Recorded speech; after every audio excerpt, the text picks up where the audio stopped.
এটা নিয়ে গুন্ডাদের দুঃখ থাকতে পারে, কিন্তু যারা গুন্ডামির বিরুদ্ধে, অত্যাচারের বিরুদ্ধে, তারা সবাই খুশি, পশ্চিমবঙ্গের মানুষ খুশি হলে এই আর কি। এটাই তো হবার ছিল। আমি সরকারি সম্পত্তি ভাঙচুর করব, যাকে যা খুশি বলবো করব। মমতা বন্দ্যোপাধ্যায়ের তৃণমূলের শাসনে বেসিক্যালি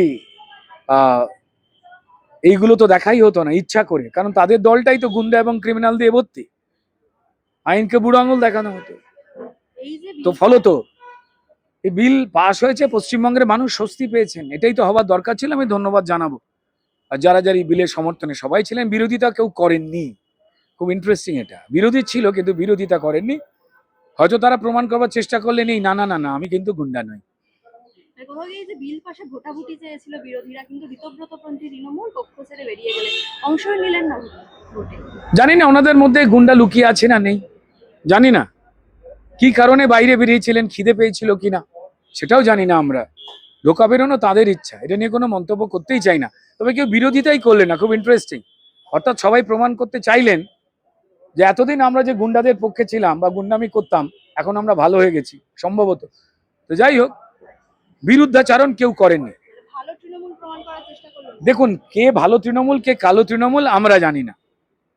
এটা কিছু লোকজনের কথা যে ভালো কালো আলো তৃণমূল বুঝি না। একটা সময়তে এরা তো এগুলো করছে, মানে প্রশ্রয় দিয়েছিলেন। এবার যদি কোনো মানুষ এখান থেকে সরে আসতে চান, যে কোনো কেউ যদি কোনো অপরাধ থেকে সরে আসতে চান, সেটাকে নিয়ে বিদ্রুপ করা উচিত নয়।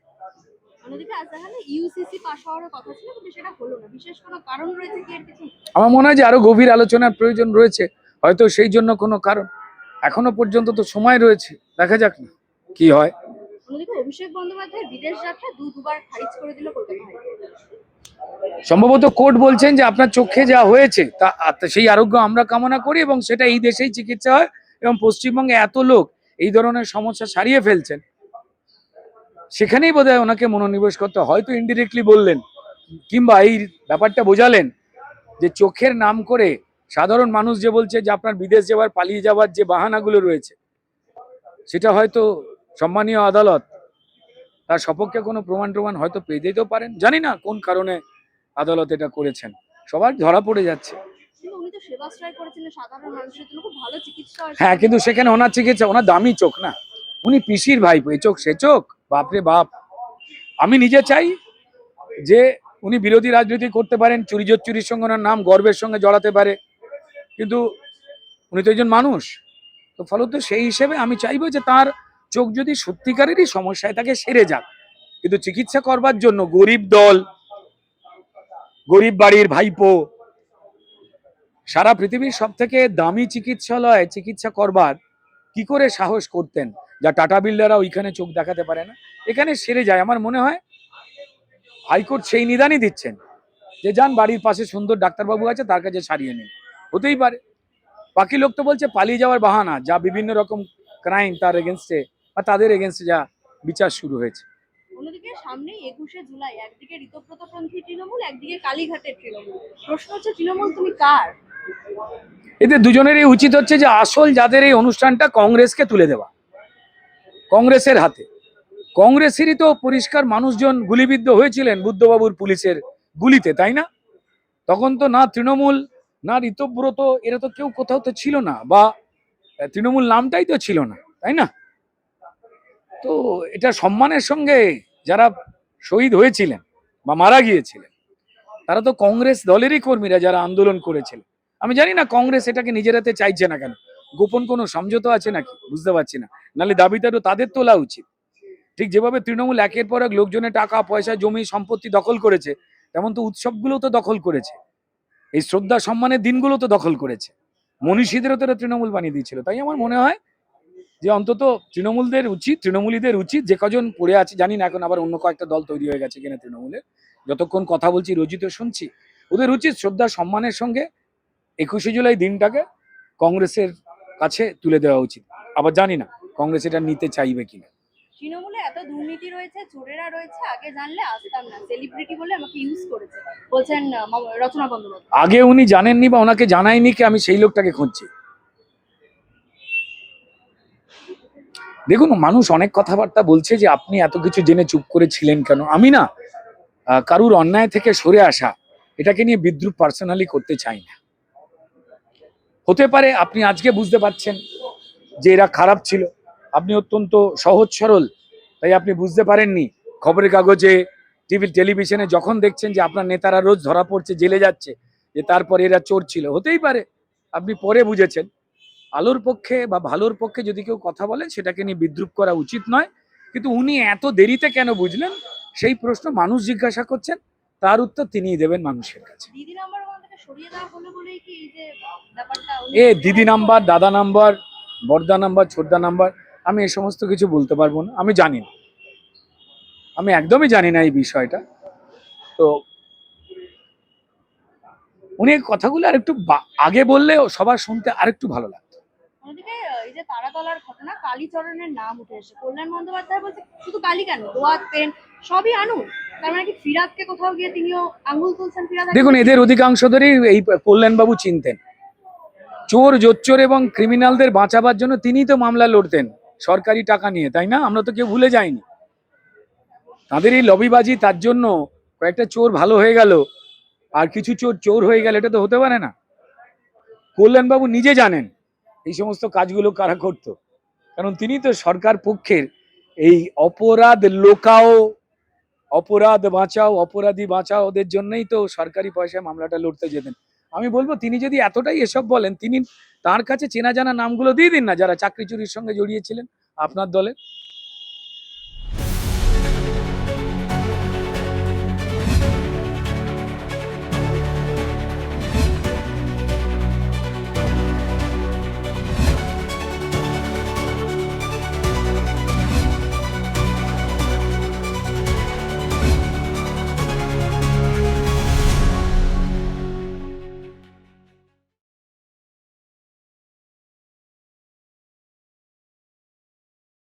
মাননীয় অধ্যক্ষ মহোদয়,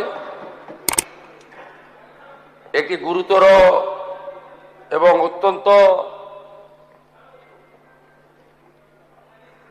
অ্যালার্মিং বিষয়ে আজকে সবাই যখন মিলিত হয়, তখন পয়েন্ট অফ অর্ডারের মাধ্যমে মাননীয় বিধায়ক নাগরাকাটা, সম্মানীয় পুনা ভাংরা, মাননীয় বিধায়ক কালিয়াগঞ্জ উৎপল মহারাজ এবং অন্যান্য একাধিক বিধায়ক এখানে তুলে ধরেছেন নওদা বিধানসভার বিধায়ক মাননীয় হুমায়ুন কবিরের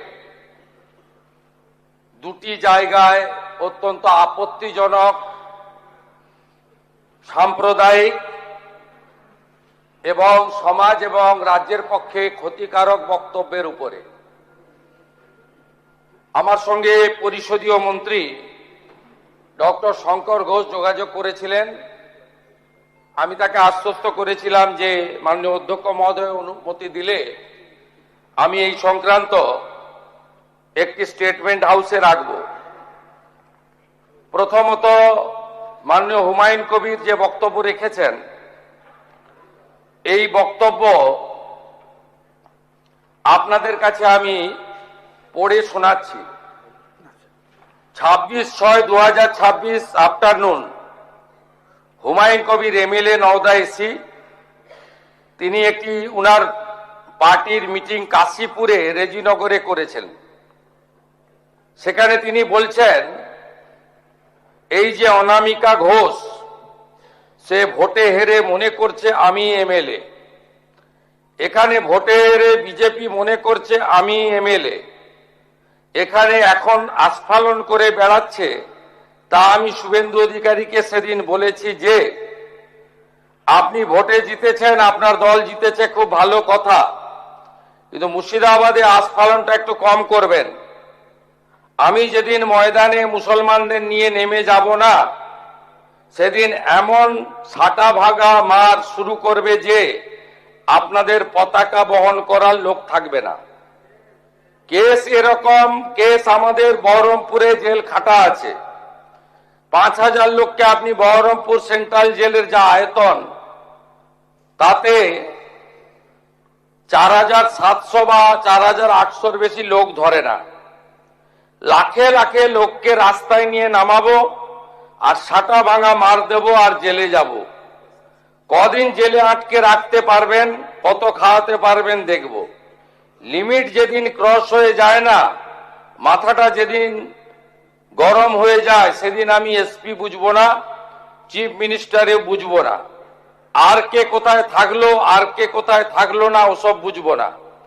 আমি নিজেই নেতৃত্ব দিয়ে দাঁড়াবো। এটাকে ইনসিডেন্ট 1। ইনসিডেন্ট 2, শক্তিপুরে দুয়ারা ঘাটে 8 তারিখে, সেখানে উনি বলছেন ভোটের আগের দিন আমার নিজের ভাইপোকে অ্যারেস্ট করেছে এই ওসি।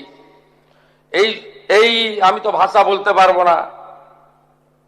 এই বাচ্চাকে আগে দেখব, তারপরে ভাষাটা আমি অমিট করছি। এই বাচ্চাকে এমন শিক্ষা দেব, এর বাবা 14 গোষ্ঠীর নাম ভুলিয়ে দেব। এ লালগোলাতে 500 মুসলমানের লাইফ শেষ করে দিয়ে এসেছে।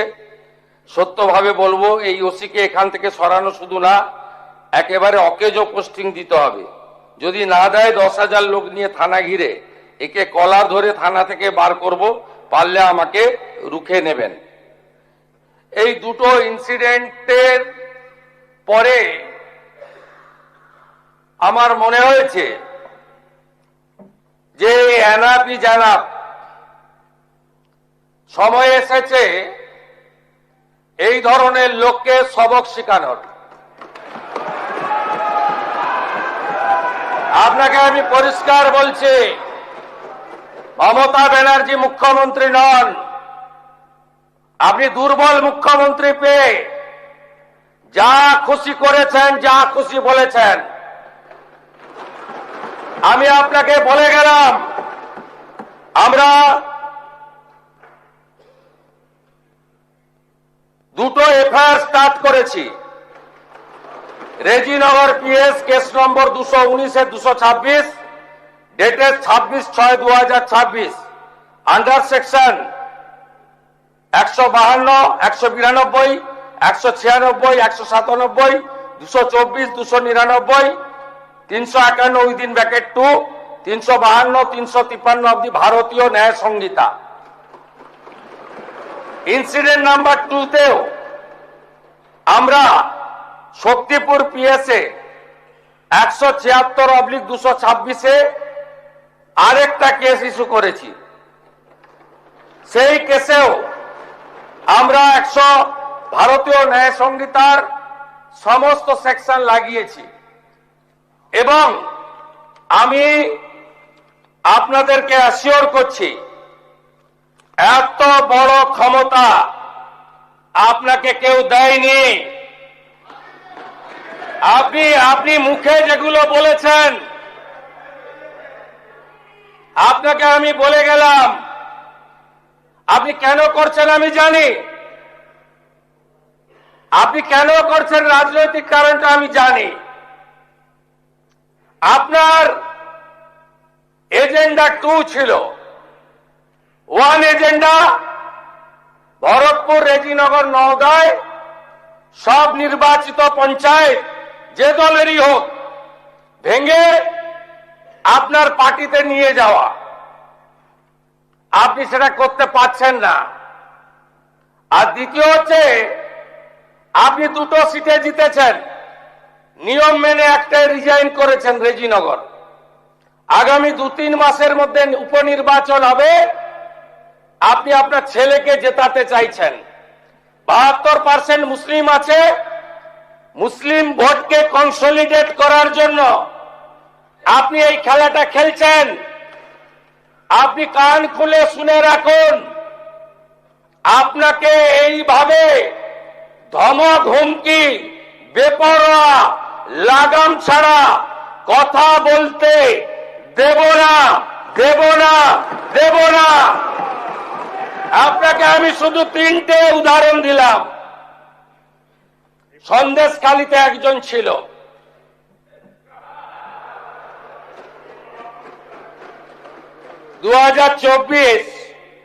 পয়লা জানুয়ারি বলেছিল তৎকালীন বিরোধী দলনেতা এলে তার হাত কেটে পায়ে, পা কেটে হাতে লাগাবে, আর চামড়া ছাড়িয়ে মেদিনীপুরে পাঠিয়ে দেবে।